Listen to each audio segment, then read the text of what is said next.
இந்த ரிஷப ராசி என்பர்களுக்கு தொழில்முறை ரீதியாக அதிகப்படியான ஒரு அலைச்சல்களும் இருக்கும். அலைச்சல்கள் இருந்தாலும் பரவாயில்ல, எங்களுக்கு அந்த ஆர்டர் சக்சஸ்ஃபுல்லா மாறுமா அப்படின்னு கேட்டீங்கன்னா கண்டிப்பாக ஆர்டர்ஸ்ல உங்களுக்கு எந்த விதமான ஒரு குறைச்சலும் இருக்காது. எல்லாமே நல்ல ஒரு மாற்றத்தை கொடுக்கக்கூடிய ஒரு வளர்ச்சியாக தான் இருக்க போது.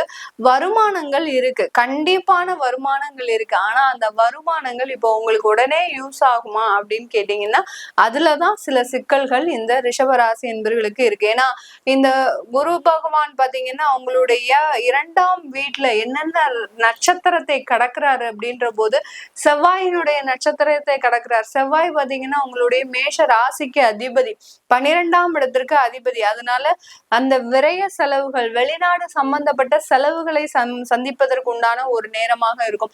அடுத்து அந்த செவ்வாயாகப்பட்டவர் உங்களுடைய கலத்திராதிபதி.